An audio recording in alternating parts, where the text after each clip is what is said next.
Boa. Em primeiro lugar, boa noite a todos, né?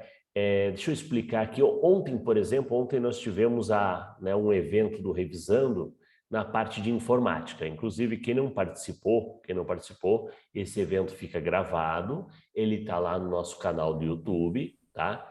E o Revisando ele não é um curso, tá? Só para deixar bem claro. Então, a gente não concorre com nenhum cursinho, a gente é parceiro dos cursinhos.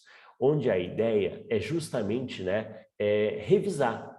É a ideia em cima de aulas curtas, por volta de uma hora e meia. É claro que essa uma hora e meia é o que a gente programa, né? Às vezes a dúvida vai crescendo e a gente prolonga um pouquinho mais, tá? Mas a programação sempre é dentro de um espaço curto, tá? Repassar algumas orientações, repassar algumas dicas, tá? Corrigir questões. E aí, a gente, nesse primeiro momento, por exemplo, ontem de informática, eu comentei a prova, as questões de informática que foram aplicadas para a Guarda Municipal de Canoas, da Fundação La Salle, ok? O Revisando, ele trabalha sempre do seguinte formato: as aulas ou são 100% gratuitas, grátis, ok? Ou, no caso, dentro do você que decide. Você decide o quanto quer pagar. Alguns até me perguntaram, né? Como aqui em Curitiba a gente já trabalhou várias turmas nesse modelo, né? A gente já passou essa fase inicial, pessoal. Aí eu disse assim. Já está sabendo. Aí eu disse assim, não, eu nem procurei isso, Leopoldo, nota uma coisa. Aqui, igual uma hora. E amanhã também tem que fazer umas compras, ovos e coisa, né? Não.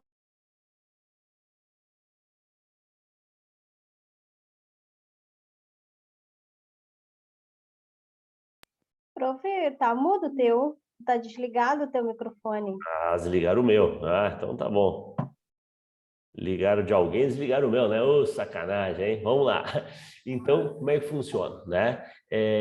Sempre no valor livre. O aluno pergunta, manda mensagem, ele acha estranho, mas professor, né? Puxa vida, como é que eu vou colocar um valor no seu trabalho? Não, não é isso, tá?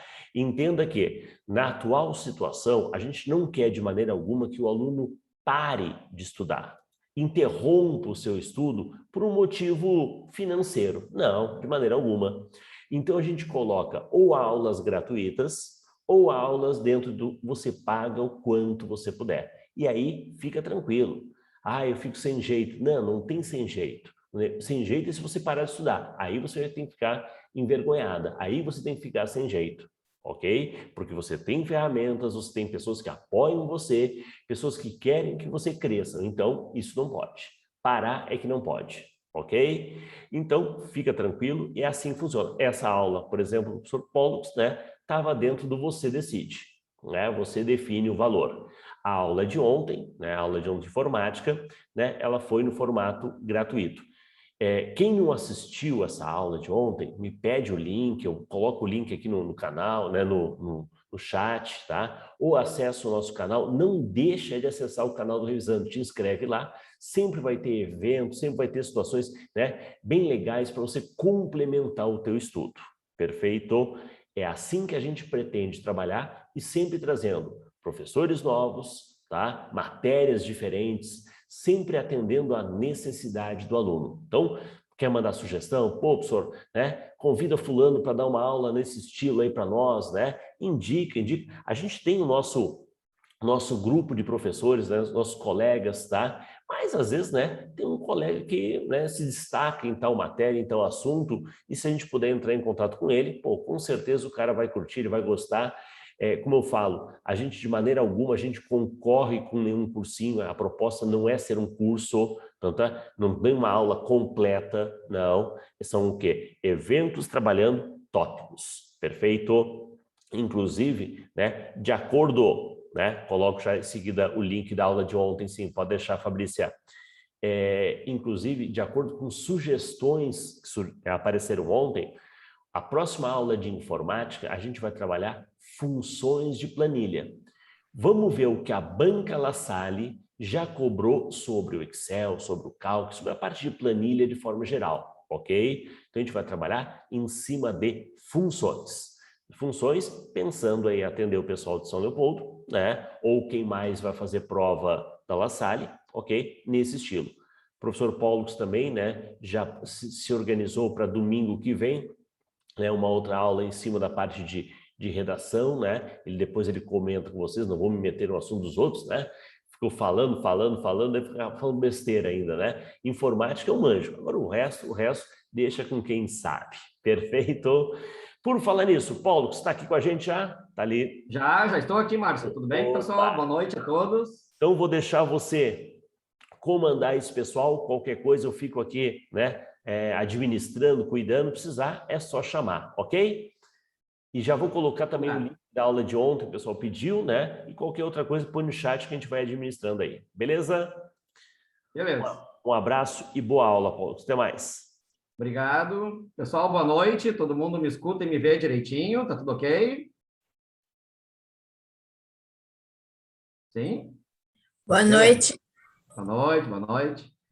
Pessoal, então, assim, acho que a maioria me conhece, mas é sempre bom a gente se apresentar, né? Porque, de repente, alguém viu a propaganda aí em algum site, alguma coisa, não me conhece, né? Então, é bom a gente se apresentar. Eu sou o professor Pollux Martins, de língua portuguesa, sou professor em cursos para concursos desde 1997. Desde que a Fundação La Salle começou a fazer concurso, que não foi muitos anos atrás, eu dou aula para a Fundação La Salle, então a gente conhece bem as provas, apesar de eles não costumarem disponibilizar as provas deles. É muito difícil encontrar provas da La Salle. Por quê? Porque eles não colocam no site dele, as provas que existem por aí são aquelas em que o próprio candidato escaneou e ou mandou para nós, ou colocou em algum site de provas. Eu tenho algumas porque realmente os alunos me enviaram, né? E tenho repassei algumas para o professor Márcio, a gente fica trocando figurinha, porque é uma banca que não cede as provas. Eu já fui até Canoas, até a Fundação La Salle, e eu pedi para eles, disse que eu pagava tudo. Não tem disponível, né? Então é complicado, é difícil. Mas a gente consegue, né? A gente consegue questões sim, né? E qual é a ideia da nossa aula de hoje? Não é uma aula de resolução de questões, não é, tá? Resolução de questões a gente faz nos cursos em que eu dou aula, eu tenho aulas de resolução de questões no meu site, né? Tenho aula de simulados, no curso em que eu dou aula, nos cursos em que eu dou aula também, do curso completo, eu também resolvo questões. Não é essa, eu vou usar as questões para revisar conteúdo. Ou seja, não é uma live de resolução de questões. Poderia ser, certo? Mas se fosse uma live só de resolução de concursos, aí eu ia ter mandado para vocês umas 50 questões, que daria para a gente corrigir umas 50. Não é essa a ideia. Eu vou demorar um pouco mais em cada questão, porque a ideia é revisar o conteúdo relacionado àquela questão. Então, eu separei alguns conteúdos, né? Que não dá para trabalhar com todos, né, gente? Nem em 1h30, nem em 2, nem em 3, né? A gente não consegue fazer uma revisão de todos os conteúdos de português, é muita coisa, né? Mas eu separei algumas questões com alguns conteúdos e é com eles que eu vou trabalhar hoje, tá? A ideia é essa, certo? Vocês têm um chat, tá? Esse chat vai ficar aberto aqui, eu vou acompanhando, olhando o chat, tá? Para ver se tem alguma pergunta. Vocês podem perguntar no chat, certo? Podem também levantar a mão para fazer perguntas, né? E aí a gente tira o mudo de vocês podem falar, né? E vamos tocar a bola, né, gente? Vamos fazer essa live render bastante para quê? Porque cada aulinha a mais que vocês assistem são 2, 3 questões a mais que vocês vão acertar na prova. É claro que vocês não vão acertar todas as questões com base numa live, né, gente, de 1h30. É óbvio que não, né? Para isso, vocês vão precisar de um curso ou de mais de um curso. Mas a live, ela tira dúvidas, ela acrescenta conteúdos, ela acrescenta questões que na hora da prova vão ser bem importantes, ou seja, detalhes. Todo concurso, gente, é baseado em detalhes, né? Tanto que a pessoa é aprovada ou reprovada por detalhe. Muitas pessoas são reprovadas por causa de uma questão, a mais que elas erraram. E, às vezes, a pessoa deixa de ser nomeada por causa de uma questão a mais que ela errou e o outro acertou. Pensem vocês, por exemplo, né? Vou pegar um concurso agora que está em vigência aí, né? Da La Salle, São Leopoldo, né? Digamos que em São Leopoldo lá eles chamem 100 professores de área 1, séries iniciais, vamos dizer, tá? São os 100. Se coloquem no lugar do 101. Quem é o 101? O 101 é aquela pessoa que não foi nomeada porque errou uma questão a mais. A diferença entre o último a ser nomeado e o que não for nomeado é de uma questão, gente. Então, por isso que vocês devem valorizar todos os momentos de aprendizado, todos os momentos de estudo. Cada aulinha, cada curso, cada questão, tudo vocês devem valorizar, porque é isso que vai colocar vocês lá dentro do concurso. Beleza? Feita essa explicação inicial, vamos para a aula propriamente dita. Vocês podem puxar aí o material que o professor Márcio enviou para vocês, que é um material com 10 questões. Eu vou projetar esse material aqui também, tá, gente, na tela, né? À medida que eu vou projetando, né? Tá projetado aí, ó. Vou explicando, certo? E vou usar também uma folha do Word, de vez em quando eu quiser que vocês copiem algumas coisas, certo? Como eu disse para vocês, o que eu fiz? Eu separei alguns conteúdos. Não tinha como abordar todos os conteúdos numa live de 1h30. Então, eu separei alguns, que são os conteúdos iniciais de qualquer programa de concurso da La Salle. Fonética, acentuação, classes de palavras, análise sintática, crase, concordância. É isso que nós vamos abordar hoje, né? Começando aí pela questão de fonética, fonologia. Então, nós vamos trabalhar aqui nessa questão. Essas questões são todas da La Salle, tá, gente? São todas questões retiradas de prova da La Salle. Com base nessas questões, nós vamos revisando o conteúdo.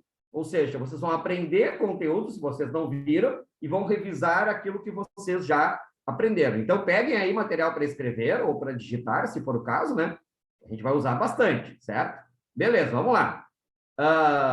Primeira questão, então, é uma questão de fonética. Diz assim: sobre a palavra pessoa, analise as afirmativas abaixo. Gente, quando vocês forem fazer uma questão de fonética ou de acentuação, a primeira coisa que vocês têm que fazer sempre é separar as sílabas. Essa é a primeira coisa. Separar as sílabas é algo fundamental. Por quê? Porque a pergunta vai necessitar de que vocês estejam com as sílabas separadas. Então, vamos pegar a palavra pessoa e vamos separar as sílabas. É assim: pes, hífen, so, hífen, a, sozinho no final, o que dá a pessoa com as sílabas separadas. 3 sílabas, portanto, tá? Quando tem essas assim que são SS, RR, a gente tem que separar, porque é obrigatório separar na escrita, mas na fala, elas ficam numa sílaba só. Por exemplo, na palavra pessoa é assim: P, so, a. Isso é para fonética, tá, gente? Na ortografia, a gente tem que separar pes, so, a. Mas não tem 2 S lá, tem um só. E ele fica na segunda sílaba, P, so, a, tá? Só para ficar claro isso, certo? Bom, aí a primeira assertiva diz assim: possui 6 letras e 5 fonemas. Então, vejam, essa é a questão mais básica que pode cair de fonética, gente. Ou seja, comparar o número de letras ao número de fonemas. Muitas palavras da língua portuguesa têm exatamente o mesmo número de letras e de fonemas. Especialmente aquelas palavras mais simples, né, gente? Macaco, banana, essas palavras têm o mesmo número de letras e de fonemas. Não só elas, né? Tráfego, por exemplo, ou tráfico, que é um parônimo, também tem o mesmo número de letras e de fonemas. Mas existem 2 coisas que fazem uma palavra ter mais fonemas do que letras ou mais letras do que fonemas. Dois aspectos. Eu vou colocar para partilhar aqui o Word, e aí a gente coloca esses 2 aspectos, tá? Quais são os 2 aspectos que podem mudar o número de letras e de fonemas? Dígrafos. O que são dígrafos, gente? 2 letras, 1 fonema. 2 letras, faltou o S aqui, né? 2 letras, 1 fonema. Ou seja, sempre que eu tiver um dígrafo, eu vou ter 2 letras representando um único fonema. Então, a gente conta um som só, tá? Essa é uma maneira. A outra maneira é o dífono. Dífono. No caso do dífono é o contrário, gente. É 1 letra, 2 fonemas. 2 sons. Vou colocar um exemplo de cada um aqui. Já vou colocar aqui um exemplo de pessoa, porque foi o exemplo que nós estamos trabalhando lá. Onde é que nós temos um dígrafo aqui, gente? Nós temos o dígrafo aqui no SS. Então, esse SS é um dígrafo, ou seja, eu vou contar aí um fonema... Professor, a sua tela não está aparecendo. Não está? Ah, então eu coloquei para partilhar, mas não foi. Deixa eu colocar de novo, então, só um pouquinho. Só um minutinho. Ó, vamos lá, vamos partilhar aqui, eu coloquei, mas ele me traiu. Agora tem que estar. Agora tem que estar, né? Vamos lá. Então, voltando lá para o Word, ó. Agora está aparecendo o Word? Tá agora? Está aparecendo a página treinando. Ah, mas que coisa. Vamos de novo, então. Só um minutinho. Deixa eu parar aqui. Parei. Agora, vou pedir para partilhar o Word. Agora tem que entrar, gente. De qualquer maneira. Entrou agora. Não Agora entrou? sim. Entrou? Entrou. Que beleza. Para mim, não. Não entrou ainda o Word? Agora sim. Entrou. Agora entrou. Demora um pouquinho, tá? Demora um pouquinho, mas entra, tá? Vamos lá. Então, ó, o que eu dizia para vocês? Que existem duas situações em que a palavra vai ter número de fonemas diferente do número de letras. Duas situações, só tem duas. Uma, quando houver um dígrafo, ou seja, quando houver duas letras que representam um único fonema. Ou quando houver um dífono. O dífono é o contrário do dígrafo. Vou colocar um exemplo aqui. O meu nome, ó. Pólux. Pólux tem um dífono. Por quê? Porque tem esse X que faz X. O X que faz X. Representa dois fonemas. É bom sempre a gente transcrever o som para entender. Olha só, pessoa é assim, gente, ó. Pessoa. Tá? E Pólux é assim. Pólux. Ou seja, assim a gente consegue enxergar claramente o que está acontecendo dentro da palavra. Claramente. Né? A gente consegue enxergar o som. É como se fosse enxergar o som mesmo. Porque para nós que enxergamos, nós que somos videntes, quem enxerga